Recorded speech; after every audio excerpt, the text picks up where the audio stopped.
Egameni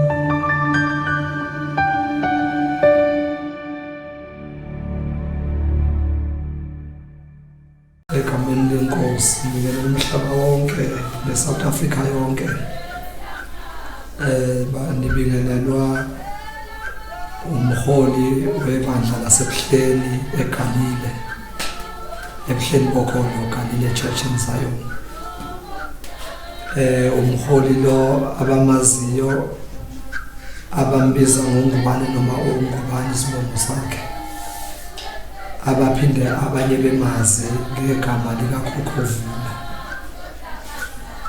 Ngibingelela namhlanje ngokwethula inkonzo esikuyo nenkonzo eloyiqale ngomhla ka-29 kuNovemba, okuyinkonzo yentaba, lapho uNkulunkulu sithe simkhonza, uNkulunkulu waphinde waba nobubele nathi sagcine sithuthuka siyibandla laseBuhleni, sagcina sesiba nanentaba.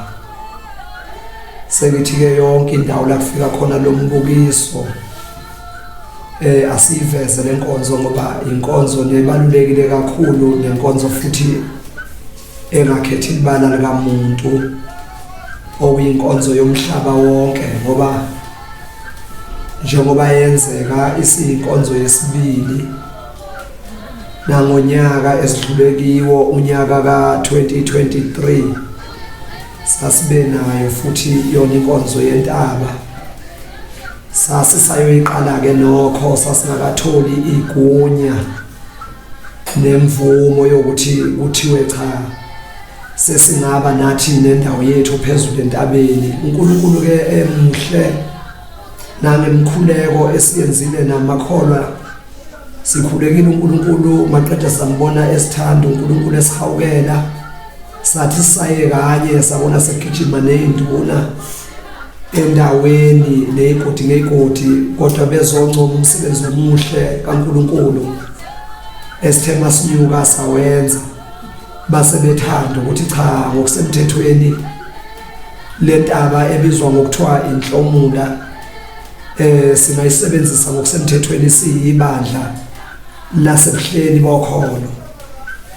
Manje-ke ngithathele lithuba ukuthi lo mbukiso ngithi ma wenziwa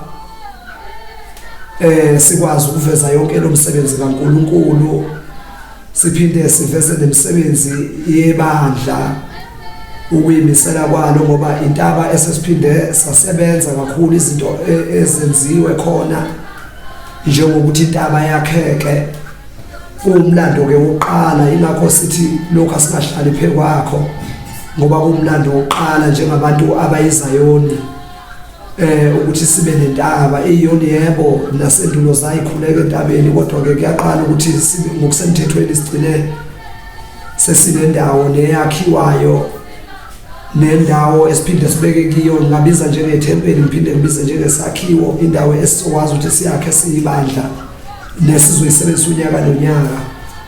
Kulo mbukiso-ke sithatha ithuba lokuthi sivezele umhlaba wonke, njengoba namhlanje sibe senhlanhleni uNkulunkulu wagijimisa nabantu bakhe abangenelelile abezindaba. Awuyibona namhlanje bethatha lo mbukiso nabo njalo ngokuzwa ukuthi lukhona udumo nolwenzakalayo enkonzweni noma ebandleni laseBuhleni. Sakujabulela-ke makufika bezosithathela lo mbukiso, bezosithwebula ngalo mbukiso ukuthi umhlaba wonke ubone, ngoba ibandla laseBuhleni ibandla elingakhethi ibala likamuntu, ibandla leSouth Africa yonke, njengoba ukuthi sabantu abahamba intaba unyaka nonyaka. Nobani usuke nelungelo lokuyocela, ziningi izinto ezenzakalayo, sekukaningi uhambo nakulokhu futhi siyaphinda siyahamba futhi lokho okudlule sahamba, sathi masihamba kwakhona abantu abasizakalayo, bathi mabesizakala labo bantu labo, abanye bathi nebephenduka. Sahamba nabantu abaningi, abanye babengigcina bengakhonzi phakathi kwaleli sonto, abanye futhi begula behluphekile, abanye behlushwa yimoya, abanye behlupheka ndlela thizeni nensizi futhi zomhlaba. Labo bantu mabefika bafika kodwa ekugcineni bagcine sebephenduka sesiyekanye nabo. Manje kube isibonakaliso esihle sokuthi sikwazi futhi ukuthi siphinde futhi sinyuke phezulu entabeni siyothandaza futhi khona nabanye bezosizakala. Ngiyabingelela bazalwane egameni likaSami Jesu Kristu. Ngibonga ukugcina losuku olukhulu kangaka kule nkonzo ebusisekile kangaka engaze ibone umuntu empilweni yami. Kokuqala ngqa ngigugile namhlanje, kokuqala nginyukela entabeni. uNkulunkulu wenze izimangaliso, ngizokwethula ubufakazi ngobaba ungubani umholi wethu. Ngenyukile ngonyaka ophelile saya entabeni eNhlomula siyokwethula inhlupheko. uNkulunkulu wabonakala esenzela imangaliso.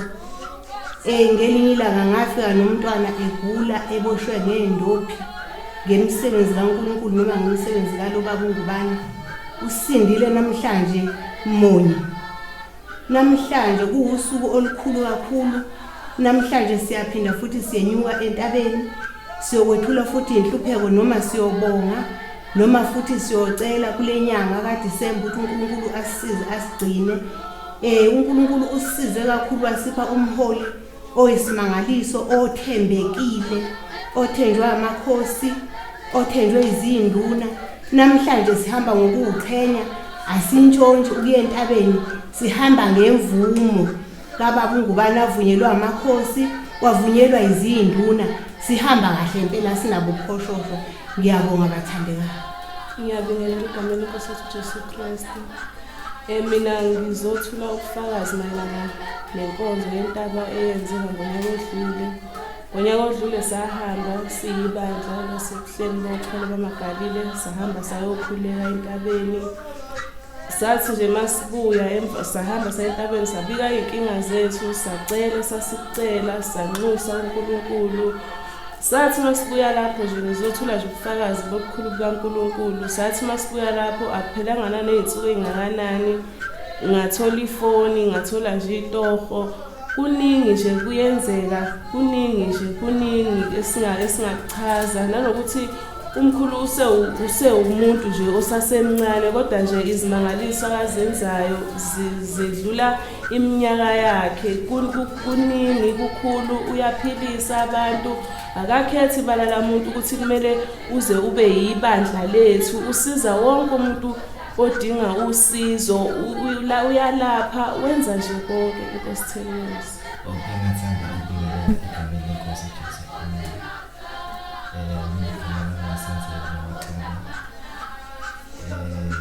Ngithula ubufakazi omaqanti igama. Kepha ngingengezwa ngedlali enye mayelana nebandla lasebuhleni bokholo. Ngithe mangena phakathi ebandla ngafika ngumuntu ogulayo. Ngingasho ukuthi ngomunye wabanye owangenelela ibandla omkhwathi. Umuntu ophinde akasemsile esikoleni. Lokho owangicala siyafunda ibanga lokugcina esikoleni.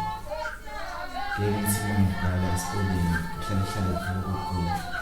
Lokho ngingakwazi ukuthi kwakudala yini.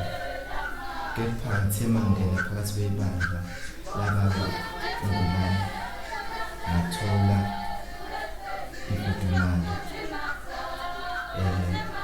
Okunye ngakusho ziningi izinto engathemsimuveza.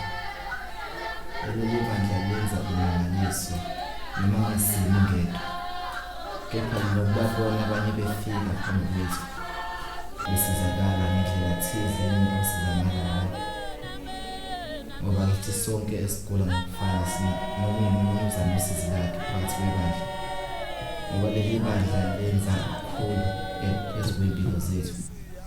Lisisusa emthwalo esingazi ukuthi soyesusuka ngelinye lamalanga.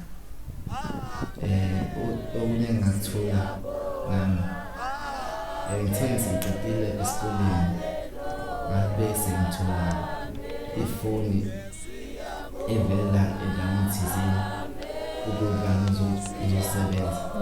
ngenxa yokuthi ngisonta ebuhleni bokhona konke uNkulunkulu esicelayo uyasiphendula. Lapha entabeni kwabasuke beyonikela njengoba kuukuthi asiqali ngonyaka ka2024 ukuthi siye khona njengoba kuwesibili manje ababeyile naseqaleni zikhona izinto ezofakazi nabayithulile namanje sinethemba keNkulunkulu ukuthi sizophinda futhi siyithola izibusiso njengoba silungela njengamanje ukuthi sidundubale lentaba ephakeme kakhulu yasenhlomula esizoba negama elihle kangaka ngoba sekuzoba inhlomula yasebuhleli. Igunya silikiwe salinikwa izinduna kwazi kwayofika ngisho enkosini. Siyambonga kuNkulunkulu ngoba kuyona into encane ukuthi unikwe igunya yinduna udaba lwakhona lingagcini lapho ngisho inkosi ifika ikuthokozele lokho izisho nayo inkosi ukuthi kade impela nayo imlindele umuntu engamthola ophiwe lawo mandla nokwenza izinto ezinkulu lezazenzeke endulo njengonomkhuphulwano. Umhlaba ke uyazi ukuthi izolo lokhu besikade sithatha uhambo lwenyawo sijika koStenga siya koThekwini njengoba ngagcina senginegama elihle kangaka umhlaba washo konke owakusho ukuthi umfundisi weqhwa njengoba iice laligcwele imigwaqo. Namanje ke sidudubala intaba uNkulunkulu futhi siyamethemba kukhona azophinde asenzele kona lokuyisayini eshoyo ukuthi sithe nxa sikhuleka naye wanyakaza ezulwini lakhe lemfihlakalo. Siyabonga ke kubo bonke nabafake izandla kusukela lenkonzo engencane kangaka ihlanganiswa ilungiselelwa. uNkulunkulu engathi ngandisa kubona kanjalo nabasafisa ukuhlanganyela kanye nathi ngoba inkonzo lena othi mawuza kiyo noma ngabe unayiphi ingxaki ufika usizakale kuleli bandla noma kule nkonzo ngoba kuyakhulekwa kuleli bandla ukusebenza umoya uyinto esebenzayo kuleli bandla oprofeti futhi kuleli bandla ngaphandle ukuthi uzozudlulelwe ngokamoya enkingeni zakho leli bandla uyakwazi ukufika uzothula inkinga zakho ezithunyweni uzonikela uzobe kusizi lwakho nenkinga yakho ibandla uNkulunkulu lela kasalibusisile. Ingakho ke sigcina yonke imithetho leya yenzeke endulo njengemithetho yokuya emanzini njengemithetho yokuhamba phansi ngeenyawo njengemithetho yokunyuka intaba njengoba namhlanje sisenkonzweni enkulu yokwenyuka intaba. Engathi uNkulunkulu ngabusisa bonke ke ababhekela umbukiso baphinde nabo abanenkinga kuleli bandla sibeke ngokusobala ukuthi noma ubani wemukelekile. Siyabonga kakhulu.